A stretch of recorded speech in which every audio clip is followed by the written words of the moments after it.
1, 2, 3, 4, 5, 6, 7, 8, 9, 10. Royal Blue Podcast Soundcheck. Wednesday show live. 1, 2, 3, 4, 5, 6, 7, 8, 9, 10.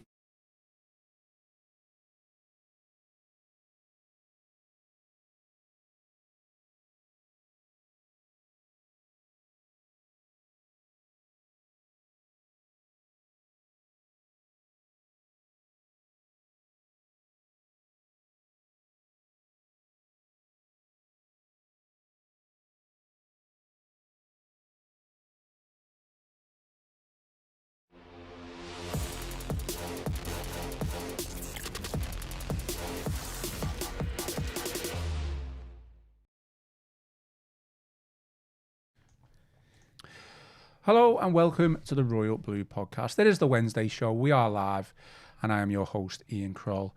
Joining me in the Royal Blue studio today to talk all things Everton, we've got Chris Beesley and Connor O'Neill. First off, Chris, how are we? All good? I haven't seen you in a couple of days. Yeah, I'm okay. I've not been to Benidorm, so I'm all right. How are you, Ian? Safe to say that I'm still recovering. By Monday night when me and Tony did the post-match show, I was probably running on empty. But we're here, we're live in colour, and that's the main thing, isn't it? Yeah. Talk about Everton. Yeah. Connor, how are things? Okay? All good, yeah. Unlike you, I spent my weekend working. no, drinking the finest Spanish lager Benidorm's got to offer. It's about time you put some shifts in, to be fair. It is, to be fair. You're meeting people in high places, weren't you, on Saturday? Yes, did meet someone. Was this what? My God, is this Sakia like? was in the PM was in the office. Yeah. I did meet the Prime Minister on Saturday. Do you have anything to say to him or? Very brief conversation, just to allow exchange of pleasantries. I think it's safe to say. Anything about the Blues? No. He's an Arsenal fan, isn't he? No, unfortunately not. But yeah, I did bump into the Prime Minister. So it was a very eventful weekend at work, but I think I'd much rather be on the beer with you in Benidorm. Just bring your mic a little bit closer. I don't know if your mic's a little bit off at this moment in time. I'll just let us know in the comments if Connor's mic's okay, and if it's not. Not the worst thing if you can't hear me. We'll try and rectify it. Try and rectify the situation. Before we do and get onto that, today's agenda. The title of today's show reads, "Who will emerge as Everton's number one striker?" We are going to discuss that, but as is the case with the podcast, we usually have a whole host of topics and discussions, so stick with us throughout. Just a word for our sponsor before we get into it, our NordVPN. To get the best discounts off your NordVPN plan, go to nordvpn.com/EFC. Our link will give you 4 extra months on a 2-year plan. There is no risk with Nord's 30-day money-back guarantee, and the link is in the podcast episode description box. As always, give us a thumbs up, drop us a like, and if you haven't already, subscribe to the channel. Your support is greatly appreciated. I've got a shout out that I've got to give. It wasn't okay, Connor's mate. We're going to have to try and sort that out now. Hang on. Bear with us for a minute or so while we'll stay live, but I'm just going to pause the stream to try and rectify Connor's mic situation.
Okay, we are back live. Connor, do you want to just speak for everyone? Speak for us. What, speak for the nation, address the nation, give a... I mean, everyone's literally just missed everything that you've just said about your weekend. Do you want to go with it? He met the Prime Minister and nobody knew anything about it. I mean, that just about sums up my life. That I think, you know, a big moment of meeting the Prime Minister. No one heard about it, but yeah, I did meet the Prime Minister on Saturday. Do you know what's really annoying about what's just happened? I'm gonna have to take time now in post production to edit all this, and usually it's just really seamless. Anyway, tell us about your weekend before we get into it. Yeah, I met the Prime Minister on Saturday. He was in the Echo office to speak to some young children from local schools ahead of the Labour Party conference starting on Sunday. So yeah, it was not your average working Saturday, I think it's safe to say, but I was working both days. And I was like, I would like to point out the first time, and I'll point out again, not like you who was sat on a beach in Benidorm drinking beer. No, my weekend was definitely different, a lot different to I what mean, yours if you was. did meet the Prime Minister if you've been on the beer in Benidorm. Imagine that. Tell you what I've got to do. Stuck here with the boys in Benidorm. Yeah, you love it. I've got to give a shout out to an Everton fan who I saw in the airport. Yeah. So I was queuing up for my first drink, and Kevin and the lads, this is how he described himself, over in Malaga. They were going over to Malaga for a golf weekend, listens to the podcast. So I had a little chat with them and said hello, shook their hands, and then they were off to grab the flight while I was off to grab my first pint. So I said I'd give you a shout out. I mean, that sounds very prime ministerial there. Like you had a chat with them, shook their hands. You know, yeah, it does actually. That sounds something like very like Keir Starmer's what we've done the last few days in Liverpool. Sounds like they were having a bit more of a refined trip than yourselves. And I was getting my first pint as they went off to the golf weekend. Yeah, bit of a meet and greet there. Right, we're really off track now, aren't we? We need to get back on track. After Monday night, is it wrong to be off track? Do you know what, the first proper shift back, and when a mic doesn't work, it's absolute nightmare. Yeah. But you're sort of now. People can hear your opinions, Connor. That's not a good thing. Okay, we'll do the final word on West Ham, and then we'll move on to the strike situation. And if we've got time, we'll try and discuss Palace. If we don't discuss Palace, we will be back Friday for a show ahead of Sunday's game. So, Chris, final word. Obviously frustrating. Defeat. It felt like a defeat. Yeah. A frustrating draw. Me and Tony did a post-match pod on Monday straight after the game, so anyone who hasn't can go back and listen to that. But what were your thoughts? Can you take any positives from it, really? You can, but it was disappointing, wasn't it? Everything when we were doing the pre-match pod with yourself and Gav. No, it wasn't. You were away, weren't you? It was me and Gav. He went for 2-0 Everton, and then I thought I was going to go 2-0, but I'll bet that I went 3-0 in the end. Decent record against West Ham. I think they've probably Gav would have their fingers on the numbers, but they've beaten them more than any other Premier League opponent. You're expecting another positive result. First Premier League game under the lights at a new stadium, and it was all geared up, hopefully, for a home win. Obviously, there was a bit of a change since then, well, a big change. Graham Potter was hung out to dry doing his pre-match duties. Asked all about the face swaps, and they did all that, and then got rid of him on the Saturday and brought Nuno. It's the second time in a row they've done that, West Ham, is it? Let the manager take a press conference and then sack him straight after. It's a bit weird. Well, it may be indicative of how we did it though, I guess, with Dice, didn't we? Yeah, I suppose so. Yeah. So Nuno was in, and for Everton were well worth their lead when Michael Keane scored with that header. And I thought, to be fair, he was head and shoulders above everyone else in a Royal Blue jersey. I thought on Monday night, he's had a very consistent start to the season, but that's probably not, even without the goal, I thought he was excellent in terms of his defending. It's a shame his teammates, more of them weren't sort of at those levels. Missed a few chances because early in the second half, then it was that sort of nagging feeling that, here we go. Pickford had already had to sort of get them off the hook once, suddenly Jake O'Brien.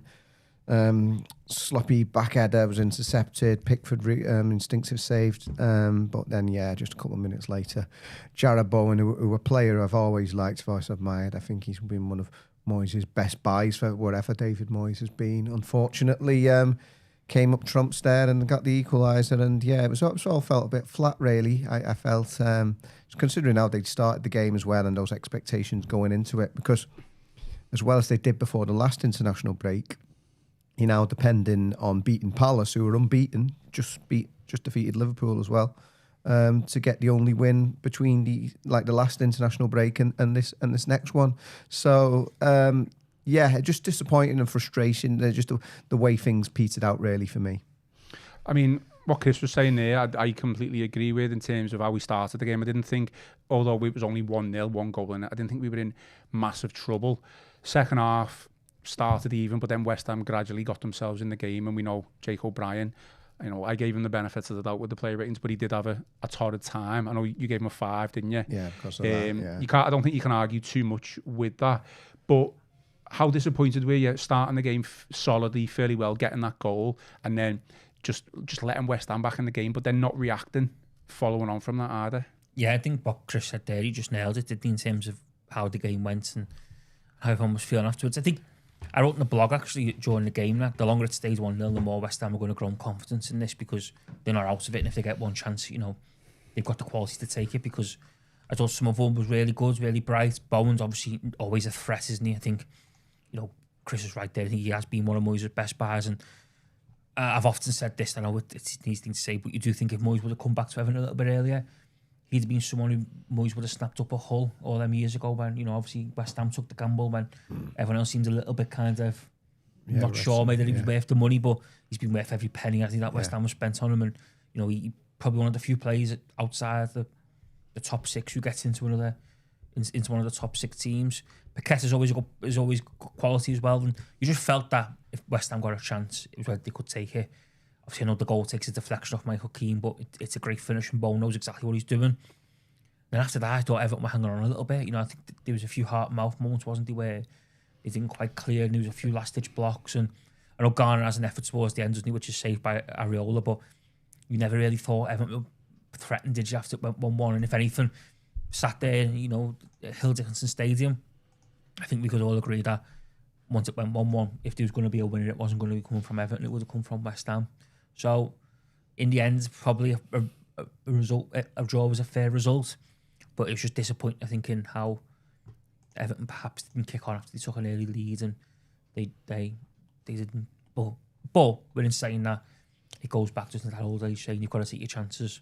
They did have a couple of chances to make it 2-0, didn't take them, and you're always going to leave yourself why don't be punished. I wouldn't. We did have 1 or 2 opportunities, but I wouldn't say they were like clear-cut chances, were they? I think it was like 6 odd shots on target, which was more hopeful than anything. There's still opportunities, though, aren't there? You're still going to make the most. No, but if you, I know where people don't like to look at XG, but if you look at XG, our XG was actually lower than what West Ham was. It's the lowest West Ham faced all season, hasn't it? Which, when you think they've been hammered by a fair few clubs as well, isn't it? Yeah. It was. I think it was a night where you can see signs of progress, but it was also a night where you can see that there's still a long way to go, and we've still got a lot of shortcomings. The full-back area probably was one of them where, I think O'Brien probably had his toughest night at right back since he started playing there about not even a year ago, was it? At the back, Tarkovsky probably had a night to forget as well. Don't think Michalenko played great either, to be fair. In terms of the forward line, Beto just had a night in which nothing went his way. I think the ball hit him more than he hit the ball. Barry just come on and run around like a bit of a, free spirit, but didn't really offer anything. Is that a nice way of saying headless chicken? Yeah. Yeah. So I'm just looking at the comments there. Somebody said, are we appealing the KDH card? You can't appeal yellows. Right, okay. Yeah, so Barry come on and didn't really have any impact or influence in the game, did he? He didn't really look like he was going to score. So it was just and I think it was a night where we saw again the limitations. And look, the biggest limitation Everton have got is they don't have a proven goal scorer. And until they get one of them, they're going to have more nights like this. I wrote after Aston Villa, actually saying, obviously Beto would enjoy an afternoon to forget that afternoon. Could have easily had a hat-trick that day. But, the longer Everton have got Tieno, Barry and Beto as their striking options, the more frustrating afternoons they're going to have. I didn't think the next home game would be another one of them, but that's exactly what it was.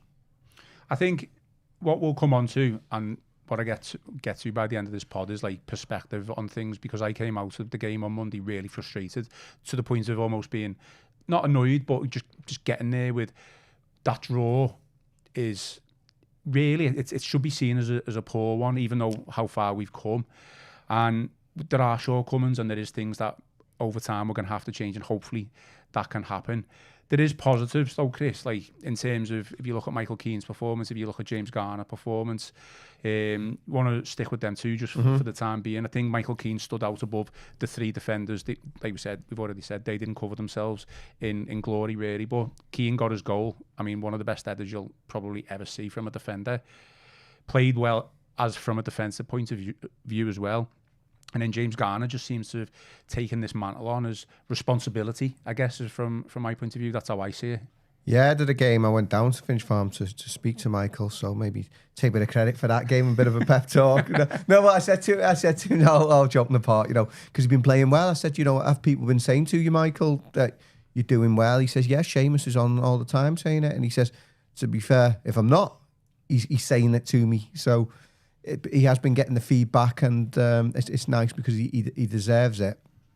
But in terms of the header, like you said, was he about at least 12 yards out or so, just arching header at the ball. We all know, I mean, it's like a running joke, in it, how he's one of the best finishers at the club. But yeah, the way he headed that one in as well, he's got that in his locker, made up for him, because it's been tough, and a lot of people were questioning whether he should be staying at the club when his contract ran out. And even if he did, they may be thinking, well, fourth choice centre half, he only going to play a little bit. But I think the main man now at the moment. They didn't get a right back, so O'Brien shifts over to right back. Branthwaite hasn't kicked a ball all season. There you go. He's been ever present alongside Tarkowski. And Conor and I were just talking before we went out there. If Jared Branthwaite was to return now, I mean, Moyes says he's still a bit off. I wouldn't expect him to come back until after the international break, but. If you were picking on form, it would be Michael Keane who retained his place, not James Tarkowski. The man who was ever present until he picked up his injury against Man City back in April. So, yeah, for James Tarkowski, I think in the build-up to their goal, his lack of pace was exposed a little bit there in terms of running back, and Michael Keane really well. And in terms of James Garner, back in his preferred position, another person I spoke to in the build-up to that game was Kevin Ratcliffe, and Everton's most successful skipper was saying he really likes Garner in that area. He's obviously had to fill in at left back and help out there, but he likes him in there, and we saw a bit of that. I mean, he's also said, because I spoke to James at Molineux, and he knows he needs to be doing more in terms of goals and sort of helping out in that respect, and assists, which he obviously got for the goal as well with the cross, because obviously the corner was played back to him. He's decent. He had a couple of those efforts on target. Maybe, like you say, they were a little bit more speculative, but at least unlike Idrissa Gueye, he was getting them on target, because unfortunately after his Anfield goal, Idrissa sort of reverted to type, really, sort of hammering them way over the crossbar. But they were probably the two best players I felt. So Keane was head and shoulders above everyone, but they were the two ones that probably stood out for me in a Royal Blue jersey. The biggest compliment you can pay Michael Keane right now is that when Branthwaite does get back fit, which you hope will be after the international break, because I think Chris is right, I don't think we'll see him on, barring some sort of miracle, and I don't think we'll see him on Sunday. Michael Keane has given David Moyes a real headache. He's given a real selection dilemma, because Chris is right, and we were speaking before we come on in. You'd be hard pressed to drop Michael Keane right now, and I think if he did drop him, it'd be bang out of order because he hasn't put a foot wrong this season, has he? He's been absolutely superb. He's come in, he's took his chance, he's done the basics really well, and he's looked a goal threat. I mean, we speak there about Beto could have had a hat trick against Villa. Michael Keane could have had two, because Martinez makes two great saves, especially the one in the second half at the south stand end where he tips over. That was what would you probably call a worldie. Yeah. So he looks a goal threat. He's defending really well. He's a calming presence, and there's probably almost an argument to say on Monday night, when it went a bit stretched to become a bit of a basketball match, he was the glue that kind of held it together. But how many times was he in the right place at the right time to flick the ball away, or he even nearly gets back for the goal, and the ball brushes off his head, and that could hit his head and go wide. It's just one of them. But the biggest compliment you can pay him is David Moyes genuinely has a selection headache now, because obviously we all know Branthwaite's going to come back in, because he's head and shoulders above the best centre back in at the club, and probably one of the best centre backs in the Premier League. But Moyes has a real decision to make, whether to stick with Tarkowski and Branthwaite, which obviously served him so well last season when he come in, or put Michael Keane in ahead of Tarkowski. And I think, like I say, he probably would be bang out of order right now to drop Michael Keane because he hasn't put a foot wrong. Yeah, I agree. I think if things carry on the way they're going and Branthwaite is back in a couple of weeks... Well, you'd like to think when it's only one more game, wouldn't you? I mean... Well, I don't know. Because obviously with the 2-week break after Sunday, you would like to think by then that Branthwaite would be back in the picture. It shouldn't be too much of a dilemma, really. It should just be... No. You're in the team. And what Moyes has always built his teams on merit and form. And the truth of the matter is that, one, we've got Jared Branthwaite, who's considered our best defender. I think we'll all agree with that. Well, he is. Michael Keane is currently our best defender on form, and James Tarkowski, who is not playing in form. And you've got Jake O'Brien playing out of position. So, if it comes to the point where he needs to make that decision, then I agree with you. I wouldn't go as far as say bang out of order, but it was it shouldn't be that much of a dilemma. Well, it's that old age saying, isn't it? You can play yourself into the team, you can play yourself out the team. And I think you look at this season, Michael Keane's certainly played himself into the team and into serious consideration moving forward. People like Timur Burman, Dwight McNeil, they played themselves out the team when they've been given opportunities. I know we spoke about it at length last week, but McNeil had a night to forget at Molineux. Burman probably had an afternoon to forget against Aston Villa and was hooked for mail and roll. So, it's that old age saying, isn't it? Play yourself in, play yourself out. And Michael Keane certainly plays himself in it right now this minute. Moving on, Chris, then to probably the main point of this podcast, really. It's scoring goals for Everton has always been a bit of a struggle, not just recently. It's something that we've struggled with for a long time, unless we've had a main striker. Yeah, since Rom, really. Yeah, yes. It is, isn't it? Why are we? It's never been replaced. But why are Everton struggling in the final third? Not just even like scoring goals, we're struggling to kind of create chances. There seems to be a lot of fans, and myself included in this, are trying to point the blame at certain aspects of the team. People saying, well, it's the strikers, they're not good enough, they're not playing, they're not leading the line how they should be. Is it the service that they're receiving? I know people have said Ndiaye didn't have his best game against West Ham, even Grealish. I don't think that was his best game either. And then we've got fullback problems, which is, your main point is for your fullback is to defend, but from an attacking point of view, we need our fullbacks, and it's just something that we haven't got. Is there one way you can think, sort one of them out and it's fine, or is it literally a case of all three? When you put it like that, we've scored a goal this season. I was going to say, with him, it sounds like we've got more problems than his mate, Sir Keir. Not worried about his problems. Worried about Everton's problems. Well, it sounds like we've got almost as many Liverpool there. No, but I'm trying to break it down. Not going to have Nigel Farage coming in, are we? I think it's probably a bit of everything, isn't it? That's why they're all valid points, aren't they? In isolation, and they've got a cumulative effect. One thing that I thought, just watching them, I was sort of address those points, but watching them the other night, I'm increasingly wondering, because this is obviously a transitional period and so many new players and more talented players. Obviously, they've raised the bar in terms of the quality in the team over the summer, after what have probably been the leanest years, the most troublesome years in Everton's history. I think the team is still trying to find their identity, just what sort of team they are now. Yeah. You know what I mean? I think that's something they suffered under Frank Lampard. You could never see what was a Frank Lampard team. Now, under David Moyes, you know what you get with a David Moyes team. And they're still trying to find their way a little bit there in terms of how they are operating. Obviously, Grealish is going to have a lot of the ball, lion's share of the ball. I mean... I think, sorry to interrupt, and I'll let you continue. You knew what we were last season under David Moyes. I don't think there's a struggle now. He's tried to involve, hasn't he? Yeah. I think and he obviously tried to involve. But in doing that, is you get those growing pains, don't you? You don't kind of know what sort of team how they're operating, because it's a different personnel, different kind of look, different way of playing to a greater extent. So, you're right. We knew what a Moyes team was, and we saw that again last season when David Moyes came back. That our colleague Ian Doyle was. He told me he had a bone to pick with me before we came in here, and I'd written about how Jack Grealish doesn't get protection from referees. We said, well, Jack Grealish is the most fouled player in the league. I thought, well, yeah, just because he's getting those decisions, quite rightly so, because he's getting fouled. Yeah. Doesn't mean he's getting protected by referees just because they're giving the free kick. My bone of contention is they should be handing out the cards. Was it Walker Peters, the right back, for for West Ham. He had a good couple of swipes at him before he eventually he got the yellow card late in the first half. Kyle Walker-Peters.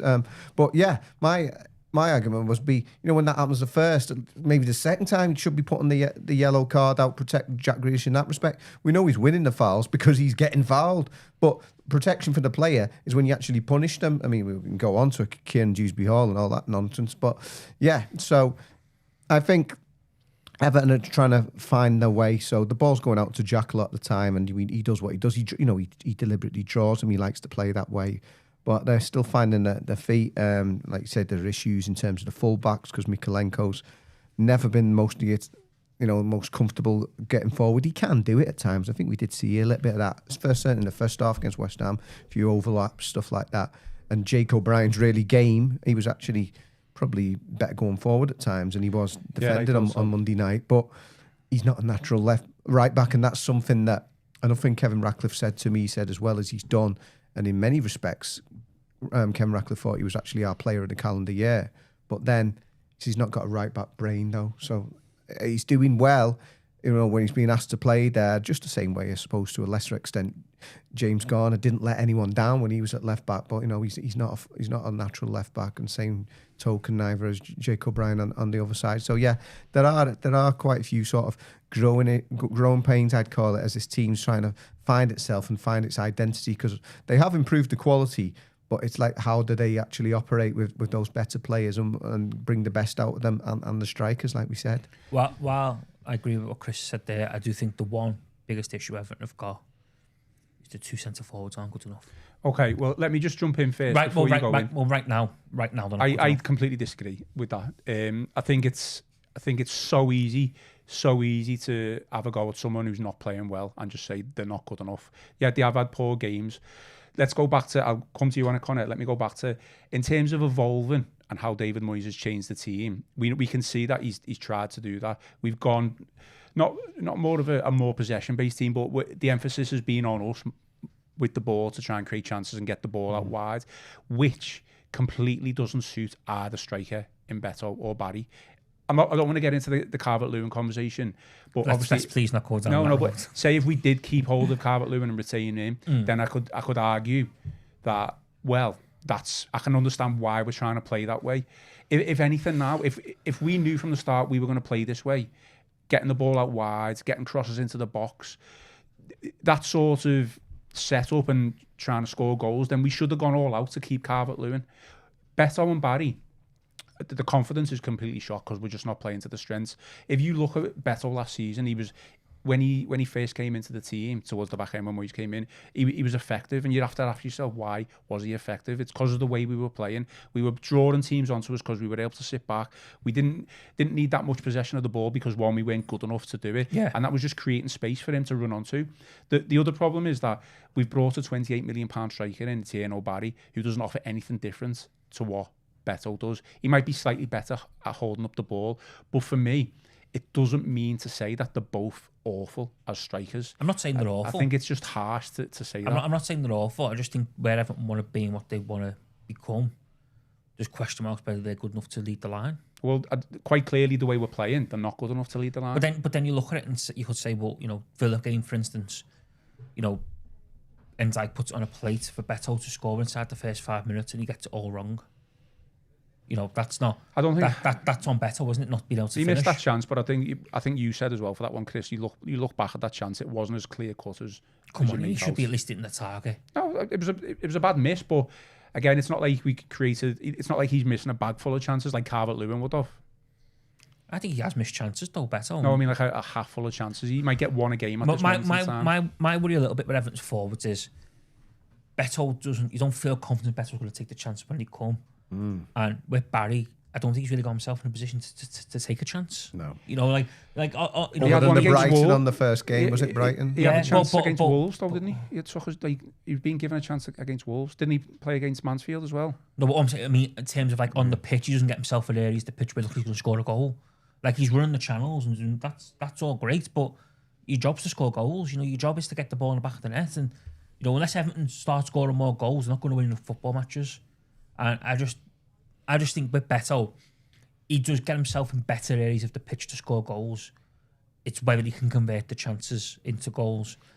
I think my big concern with Barry is I don't even think he's put himself in the positions to score, to get chances and score goals, let alone take them. I think it's so hard for a striker, no matter how good you are, when a winger gets the ball to like the byline or just at the edge of the box on the sides and crosses it in, and you're surrounded by 4 or 5 defenders to get your head on it or to get a foot on it. But the best do though, Ian, the best forwards do. I'm not arguing that he's the best. That's what you've got to strive to get towards. No, but we're not getting to that until January or next January or the January after that. What I'm trying to do now is figure out a way for Everton to pick up points now and how we can change our games slightly to benefit the strikers, to benefit the wingers, to create better chances. Well, we barely created any chances on Sunday that were quality chances. Monday. It's all a bit of a blur for them after Benidorm. No, I know what you're saying. I thought actually, to be fair, I actually did think on Monday I think Wolves was just one of them nights, wasn't it, where he made too many changes and we paid the price for having a disjointed team out. But what did worry, actually, you made a good point there, because I was actually thinking this when I was walking home on Monday. What did worry me on Monday was that the chances did dry up, because against Brighton, we did carve out opportunities, took 2 of them, could have maybe got more. Wolves, we had plenty of chances. Even at Anfield, we had 3 or 4 good, we scored, but Dewsbury should do better in the first half when he goes through. Just Gay should do better in the first half. On Monday, you are right, we didn't create as many chances, and that was quite worrying, because I also think the biggest problem we've got as well is people now know what we're trying to do. Yeah, so it's so hard to... people know the aim is to get the ball to Grealish. So you just sit in. Jack try and does something magic, gets the ball back across the goal, and either Beto comes in or Ndiaye in the back post. It's so easy to defend against. It's not hard to do. All you need to do is make sure you're organised at the back and just sit in, and eventually you don't even have to do that much defending. Eventually, if the ball comes in and it's not even a great ball, it's just easily defended. And Palace will probably be able to deal with that quite comfortably, because they've got a very good back line, haven't they? So it is worrying, and does David Moyes need to do something completely different? Does he need to start playing with a false number 9 in a certain... You're coming on to the title of the podcast. Element in Die, which I think has been mentioned, hasn't it? Does he maybe plays a false number 9 with Grealish off him and Dibbling on one side? And I'm just looking at a comment there from Maka. He says we paid 27 million about for both of them. That's like going to the Pound Bakery. That, so I suppose in Premier League, relative terms, it probably is, isn't it? And that's what we're talking about at the moment. We look at the money it's been splashed out on other strikers this summer, and that's where Everton are at. So it's interesting. I mean, I can't speak for Joe Thomas, nor would he ever try to. He can speak for himself, as we know. But he's always said he thinks Everton will be all right with Barry and Beto.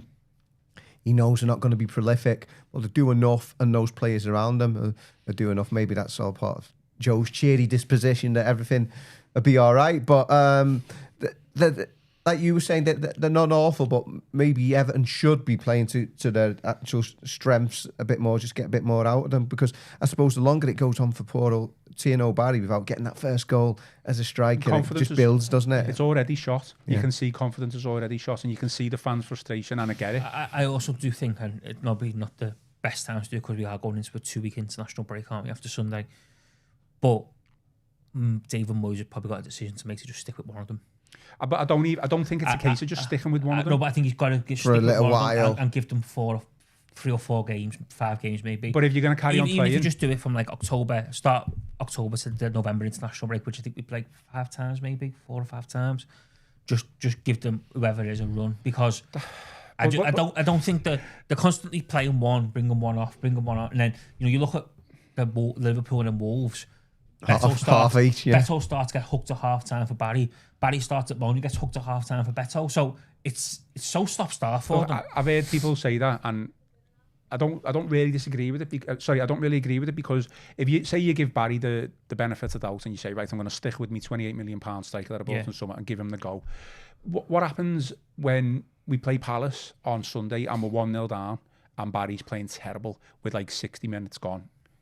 You're going to be caused to bring Beto on. Would you not put Beto with Barry on though, as you're chasing the game? And have 2 forwards on the pitch? Fair enough. We don't know how that's worked, because we haven't done it. What I'm saying is, if you're going to play with one of them and give them that run of games, you have to change the way you play, because it's not working.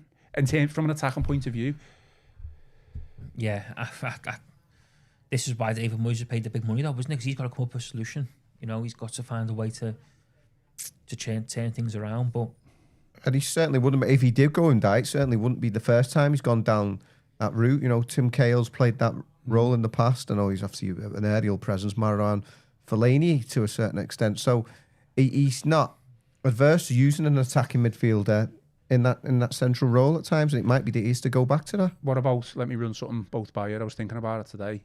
Now, I'm not comparing Tieno Barry to this player in terms of skill and quality, but he's played there in the past, and he has been compared to him. Okay, we're going on the wing. What about Barry on the wing in terms of on the left? Lukaku-esque or something? No chance. No, because he won't work back. So if you play him on the left. The player that I was comparing him to from that position was Thierry Henry. He's done that in the past, played on that left-hand side. I know they're friends, aren't they? Like, he's picked them up in the past, saying he is a good player and stuff. I was going to say Lukaku for the one game, wasn't it, when he obviously worked really well against Arsenal. But I just think the lack of probably him wanting to get back and defend would leave Everton quite vulnerable. I just don't think Barry... Because there's already question marks whether like Grealish and Ndiaye track back enough, isn't he? You know, I think... You look at the night, there was times where West Ham certainly overloaded and they only the flanks and got in. So I can't see David Moyes playing him on the left. Well, I guess we're going to come on to this, but what we've got now anyway is because Kiernan Dewsbury Hall is suspended for Palace, you're going to have to change that attacking three behind him anyway. So you've got a different equation anyway. So even if you've got Barry or Beto up front rather than sticking and Ndiaye up front for this one, because obviously there's no Dewsbury Hall, something's gonna change behind him. I mean, does it mean one of them does Grealish move into the middle, and Ndiaye back on the left, and then bring Tyler Dibblin in? You think that's probably got to be the favourite? I don't know, unless Alcaraz comes back in. Yeah, I mean, there's options there, and it's the first time really Moyes has been forced into a change, isn't it, this season with regards to players up front. Usually he's gone with what he thinks is the best available team. So sometimes, like in the past, Moyes has got, I don't want to say a little bit lucky, but remember when all those years ago when he kind of fell on the Tim Cahill formation with Marcus Bent? It was like a 4-5-1 and Cahill was and that saved us so well. I feel like was they playing? We're playing that well, that's what I mean. But I don't and then he continued to play that formation with different players. All due respect to Moyes, like I don't think he thought one more and right, I'm going to play that 4-5-1. I think he just stumbled on it to an extent, and I feel sometimes that's just half a management. You play your team, you set your formation out, and you might change it in the game. You think, oh, that's worked. So he's got to kind of stumble on that a little bit for me. And if Ndiaye is that, then fine. Let's go with it. I feel a bit sorry for the two strikers. That's just my standpoint on it. That we're not playing to their strengths. Yeah. Confidence is shot, and we're just getting on the backs because we're just not. That's football, though, Ian. That's Jim White. That's football, hard. I know it's football, but we're trying to win. We're trying to win football games. People getting on Florian Wirtz's back because he has a great start to the season. That's just what happens in football. People on Ruben Amorim's back because he's struggling to manage at Man United. I know we're trying to figure out ways for Everton to win and score goals. Question here or comment here from Jamie Clancy, and it's interesting this because when me and you spoke to Moyes back in September of last year, Chris, he did say, I always struggled to find that striker, didn't he? He actually said that. So Jamie Clancy said, Moyes has never had a good record buying strikers, but it is early days, although I can't say I've seen too much to be excited about Barry so far. I think the problem Moyes has always had, though, when he's come to buy strikers is lack of money. He was never given like 100 million, was he, to go and get like... Well, I remember, like, for instance, he extensively scouted Negredo, didn't he, when he was at Seville? He went to watch him and they were really keen to get him in. And then Man City come in for him and just absolutely kiboshed anything that Everton could offer in terms of fee, wages, because they were just starting their rise. I think Edin Dzeko was another one who I think he'd watched a little bit and was intrigued by it. But again, City just come in and steamrolls ahead and took him. And, you know, it's hard, isn't it? Because strikers have become the most sought after players in football. I think they always have been, haven't they? Yeah. Because the difference makers aren't. Okay, so what's the expectation then that we're going to bring in? Like the expectation for now is what we got this summer, isn't it? Where you try and get someone who's unproven at the level, but you hope he can develop. But how many times have we been here with developing players coming in who you need to give time? That only works when you've got an established striker who's in the first team and scoring goals, so the pressure's on that person rather than the new player coming in. Right now, the pressure's on both Barry and Beto to score goals because none of them really, at this current moment in time, are the established striker, and it's not fair. Well, the worst thing the football, well, not the worst thing, because there's been a lot of bad things in recent years, but one of the worst things the club done was when they allowed Lukaku to leave, which obviously I think he forced his way out. But they never reinvested that money and go and get another centre forward for similar money. Well, they tried to, didn't they? Koeman, we had Olivier Giroud in the building, he said. So they attempted to, then he ended up getting Cenk Tosun in January. But he'd be retired by now. But can't call on him. But what I'm saying is, though, is that like you could have at least then, if you bring someone in, you maintain a high level of scoring goals, and that will no doubt lead to better performance, which means that fair arguments. That's where I think one of the things we shouldn't. When we sold Lukaku, you got to accept sometimes that players are going to go. Lukaku clearly wants to go and play Champions League, stuff like that. But they then should have put, like, of the 75 million they got, they should have got like a 60 million pound centre forward. And even if it was at it should have been at the expense of one of the 3 number 10s. That's somewhere really, shouldn't it? And then go and set your stall out and bring someone proven quality in, instead of trying to do it in a roundabout way, and then you never replace the forward you've got, and you slowly find yourself dripping down the table. That's why I think we need to manage expectations, Chris, about what we can do in January and what we can do next summer. I don't think you're solving it in January. Certainly not long term. Yeah, you might do next summer, but yes, you might put a sticking plaster over it if you're lucky.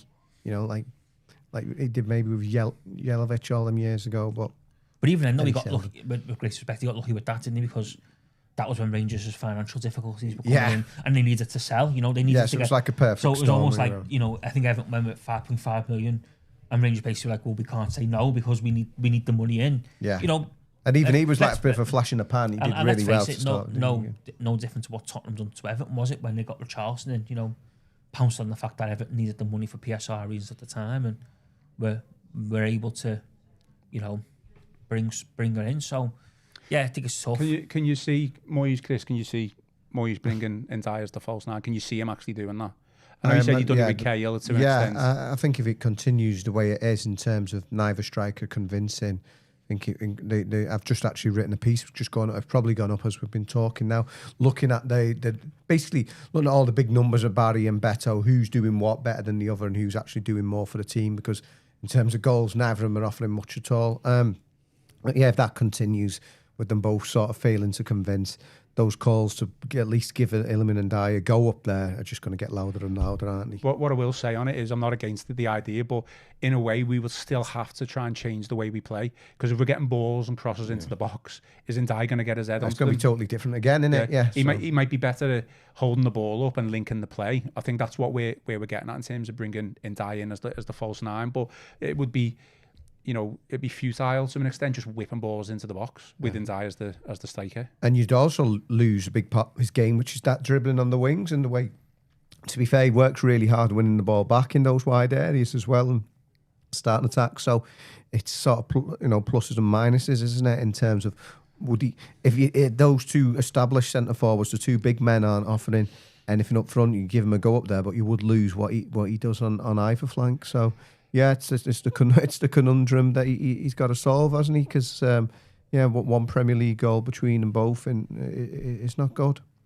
Chris has already mentioned it, but we'll discuss it quickly here, Connor. So Kiernan Dewsbury's definitely suspended for Sunday. So who comes in? Because effectively now, Moyes is going to have to probably turn to one of the players, which, for a better, this is really harsh, but kind of I feel like threw under the bus against Wolves to an extent. He's going to have to try one of those players now in place of. Recent tish would suggest it'll be Tyler Dibblin, wouldn't it? Because he's been the first player he's turned to in recent weeks. On the right. Yeah. Okay. So then. So you've answered one question: who goes as the number 10 and who goes as the left? It'll be Ndiaye and Grealish, won't it? Yeah, but which one? Which way? It'll be Ndiaye on the left, Grealish. As the number 10. As the number 10, yeah. That's what you think he'll do. And then to be fair, Grealish and Ndiaye could swap, couldn't he, after 10 minutes? 20 minutes if it's not working out. Yes, I don't think it's cut and dry, but that's what I'd probably imagine it'd go like that. I just think, given how much Moyes has turned to Dibblin in recent weeks as the first player he's often put on to either change the game or have a bit of an impact, you would suggest that it's going to be him, wouldn't it? Well, he's the big money signing as well, isn't he? I mean, you say that won't come into you're thinking, but I imagine it's only natural, isn't it? As much as, Charlie Alcaraz seemed like a smart move at the time. He sort of moved down the pecking order and, dibbling all the money they spent on him. Maybe, being honest, if Mayer and Roll was fit, we might have seen something different.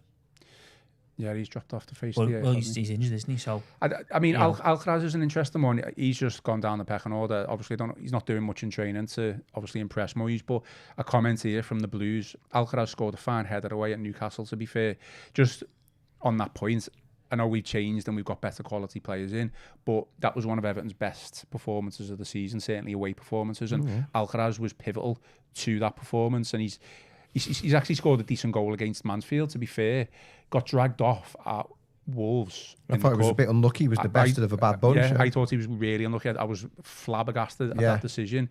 But, I mean, does he get his chance on Sunday? From what Connor's saying, and I kind of agree, probably not. No, I think it's between those two. It's not going to be Dwight McNeil. He's very much number 3 out of those options, I think, at the moment. But there's another player who, okay, whether you can have a debate over his quality or not, but there's another player who could do a job. He might not be what we need moving forward, but he could certainly do a job, certainly in the last 10 or 15 minutes of a game. For 2.5 years, he was like part of the first 11, wasn't he? He got that injury against Wolves last December. Sort of worked his way back after 4 months, back end of last season. But it's one I spoke to, and we were in Kearney, New Jersey, ahead of their first game in the USA, and we'd had to go indoors because it had gone from being like about 80 degrees outside. Everyone was getting melted. I think David Moyes, who had turned up in his shades, told us all get indoors because, quite rightly so, as the former Ginger, he didn't want to get burned. Jake O'Brien was there as well, to be fair. So we all went indoors in this gym, and and the heavens opened. And Dwight McNeil was talking to me, and we were saying we were having an interview. It wasn't just an informal chit chat in there. And he was saying he thought it was a big season for him. He now saw himself as a senior player. He had to develop. And, since that interview was made, obviously Alcaraz was signed at the start of the summer. He was already through the door, but, bang, bang, bang, Grealish, Dewsbury Hall, Diblin all come in that month after we spoke. And he's well down there. Whether he'd had that poor game at Wolves or not, he's already down that pecking order. He's already fighting a battle to get back in there. And he's very much. But like you say, he can offer you something still, doesn't he? Still got a wonderful left foot. If you get him, if you keep him integrated in the group. But I don't think he's going to be the option against Palace. I'd imagine it'd be Diblin, but it could also be Alcaraz. But I don't think it's going to be McNeil. Just looking at some of the comments, Charlie Waters says, Ndai has always been a central player, ideally behind the striker. Maybe he could be the 10 and keep Grealish on the left, yeah. Paul Williams says, style of play is different from last year. If we use Ndai in a false 9, we still need to move the ball faster. I would give Dibbling a chance up there before Ndai, to be honest. So, do you mean as a striker? Yeah, wow. Interesting one. Quick one on this, Connor, because I feel like this is a question which has come kind of like stemmed from Monday night now. What does Moyes do with the right back and Jake O'Brien? Because although he has been fairly solid, you can quite clearly see that when we're going to come up against a team with fast and strong wingers, he's going to be targeted and we are going to struggle. Is there anything he can do? I don't think he'll change it. I think it'll be O'Brien on Sunday at right back. I mean, what else? What's he going to do? Unless he has another tough afternoon, and then maybe after the international break he thinks. But I don't think we'll see any change on Sunday. So I think because you judge so much of this based on Sunday. Monday. Monday. No, Sunday. This Sunday. Don't start getting me confused, Ian. But because the 2-week break means that anything can happen, couldn't it? And like say Brentford might get back fit, and so you're going to really judge it based on what's to come this weekend. And I think I can't really see him changing it. I think we'll see O'Brien at right back on Sunday. And it'll be Jack Grealish's last game for a while because, of course, you got the break and then he can't play against City, his parent club. So another reason he should have started at Wolves. Yeah, someone made that reference, didn't he? Roy Nixon says, I have the greatest respect for David Moyes and totally understand why he was reappointed. However, for us to move forward to the next level, we need to go and get Areola before somebody else does. Okay. Yeah. Obviously, I know there's a lot of frustration and we need to put things into perspective, but bit too early to start saying sack David Moyes, isn't it? Well, far too premature. Do you know what? I'll come on to this now. So I was as frustrated and annoyed as anyone on Monday, but just referring to my laptop here. So in terms of perspective, we currently sit 9th on 8 points.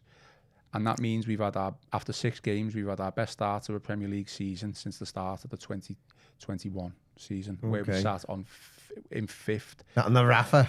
on 13 points. So, obviously, we're all frustrated, but there's definitely some perspective. Oh, yeah. Do you know what my real frustration is? It comes down to the fact that I think in some of those games, certainly the Leeds game, certainly the Villa game, or any game that we've dropped points, Moyes could have done something with about 20-25 minutes to go to change things, and he's left it a little bit too late. Is that a fair argument? I can see why you're making that argument, and I think the biggest thing in that is it's a solid enough start, but we all know it could have been. That's what I'm saying. Couldn't it? Yeah. There's obviously been 2 frustrating draws in West Ham and Aston Villa, and Leeds. We just didn't show up. They are teams who are struggling as well. It's not like we got decent draws against the It's not like we went to the Emirates, is it, and got a good 1-1, or went to the Etihad and got a solid 0-0. Yeah, we are. Villa and West Ham. It's 2 home games, isn't it, where we drop points? Like they'll be coming to Hill Dickinson, those 2 teams, West Ham and Villa, thinking it'd be good if we can come away with a point here. Yeah, that's what makes it disappointing, because we should have probably won both of them games. But interesting what you say though about the in-game management. Something I did about my analysis after the West Ham game. Dyche came in for a lot of stick because he would hardly ever change it, but in his defence, they had a very paper-thin squad at the time. Probably the players on the bench weren't going to be able to mix things up at all. They probably weren't good enough, a lot of them. They're just more the same way. Yeah, so with the way they beefed up the squad this summer, it is something that you got to look at with David Moyes, the fact that it's part of the game now. We discussed it before on the podcast this season. Mikel Arteta referred to him as his finishers rather than his starters. And we're not talking about Beto and Barry in terms of, can't finish the dinner. We're talking about finishing the game in terms of the players off the bench actually having an impact. Rugby union style, it's just as important who finishes the game as who starts it. And when you can change half your outfield, which you can do now with the 5 subs, it's a big part. We saw it. I mean, the infamous example is, again, going back to Dyche's Bournemouth last season, and just how it crept away from Everton that game after Areola made those changes during the game. They made 2 and 3, didn't they? Or 3 and 2. Yeah, and it just sort of... That's why subs have always been important, but I feel like there's more of an emphasis on it now. Oh, yeah, 100%. So as David Moyes has done incredibly well, he's bridged that generation gap. He's gone from being the youngest manager in the Premier League to the division's elder statesman now, and just only Wenger and Ferguson done more games. But while he's done well to sort of work with a different generation of players from the one he started with, also the way the game moves on, you've got to be able to sort of make those in-game management do the changes as well. So that is something that people are looking at, because you've actually got a bit of something in reserve now. Those players, they might not be quite as good as the ones who were starting now, not at those levels yet in terms of the way that the big squads are with the most money, but certainly they can give you a different option off the bench and maybe make a change in those last 20 minutes. If a game is close, which it has been, just make that difference. Danny Church says, getting rid of Moyes isn't the answer. We're still in a rebuilding process. I don't know why we're talking about Moyes. No, I'm just reading some comments. So Puta says, we don't need another change of manager. We're still not the finished article. Yeah, I think that's ridiculous at this stage. I mean, everyone's entitled to their opinion, but if you're calling for David Moyes' head at this stage, after what were we up to, less than a year back? Wow. We have other comments saying, not saying Moyes out or anything like that, but he said, Moyes is worrying me more than our strikers. Absolutely no game management on Monday. We were crying out for a mercy change at fullback and only survived as Somerville was subbed off. I think that is a valid point, though, to be fair. But what you do with the O'Brien subs, you double up on the right, you put another defender on. Like, I don't know. Then you lose that an attacking sub potentially. Then yeah, but it's hard, isn't it? Because he takes O'Brien off, and people say we get beat. People go, we should never take O'Brien off. Why are you changing your back four? You can't win, can you? I mean, I'm not saying David Moyes is faultless, because he has got some flaws, I think, and there's been some flaws this season, but I think in them situations you can't win, can you? Because you could make a decision that you think is the best, and it could go horribly wrong, or you could do something that people will be like, well, that was a bit. I mean, though I think it was still stupid this season when he took a risk of going a guy off at Wolves when we were 3-1 up, and we conceded within minutes and then we're hanging on, and that was a game that we should have been out of sight in and total control of till the end. So there's another reason, not to play a weakened team against Wolves in the cup, because we only just beat the first team in the first place anyway. Well, yeah. We can't keep talking Wolves. No. What I will say is... we have got to get over it at some point. What I will say, the cup game really disappointed me, and I wouldn't say I've lost all the goodwill towards Moyes is gone, like in terms of the honeymoon period. That, just after everything that he said with regards to wanting to win a trophy and stuff like that, and then to go and play that team, that's what's frustrated me more than anything this season. Even over like the Villa result, the Derby result, and the West Ham result. That's fine. And maybe the reaction to that as well, because it's the first time he's been feeling the heat since then from the supporters, and it almost seems to be. I think we discussed this with Gav. Maybe privately he might feel differently, but publicly he's kind of sort of, I don't know, doubled down, but brushed it off a little bit. Yeah, and I think people don't like that. If you'd have just said, you know what, got it wrong, 7's too many. Yeah, we said we would prioritise. I think if he'd just come out and said, not many people who knock on my door this week asking why they're not playing, everyone would have went, fair enough. He's given lads who believe they should be getting a chance and they haven't taken it. No, but there's ways of doing it. Let's not dwell on that. Final comment before we finish off. John Jones says, 8 points from the first 6 games is not far from what we would have wanted. And I think that's fair enough, isn't it? That is fair, yeah. I think... A perspective to it could have been more. It probably should be more, but it could have been a lot worse. Look, let's be honest. In terms of what we've had previously. Brighton take their chance against them. The second game of the season, they could easily come away with all 3 points. Yeah, at least said that. Yeah, the opening day at Hill Dickinson, at least they had that. We're hanging on at Wolves when, again, it could have been a defeat. So a comment from Peter Reid there, presuming it's not the Peter Reid, who knows? He's bigging up Dibbling anyway. If he gets a run in a team, he will produce. Give us 2 there. Yeah, that'd be great, wouldn't it? If it was Reedy, friend of the show, been in our old, obviously our old podcast studio across the way there for Goodison Park, my home. Remember when his phone went off? Maybe that's what it was. He's getting all the updates. What a day that was. Yeah, one of the most enjoyable ones, to be fair. It was. Yeah. Final comment or final question from me, not non-football related or on the pitch related. Wow. Stadium. What did you make of the light show? Is that something that you want to see more of? That was good, yeah. Did you? Yeah. I don't think. Did you not enjoy it then? No. As a spectacle, I thought it looked great. Was you just because you were on the hangover, come down hangover from Benidorm? Got the shades on, and the loud music to come back to 48 hours previously when he was in a club in Benidorm. I'm not a fan of a manufactured people enjoying themselves. That's all I'm not of. Do you know the way like but again, no. Villa have got the flames and all that. That's almost. I don't know what it is. It always seems to be the Midlands clubs. It's like it's the law that you have to have those flame machines in Midlands ground. What I would say is, and I'll defend the club on this, is, again, they can't win. Because for while people like you were like... nursing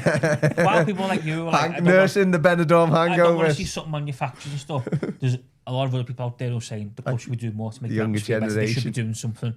They're just sitting in their hands. That's fine. I'm just saying I'm not like a fan of a manufactured atmosphere. And I think...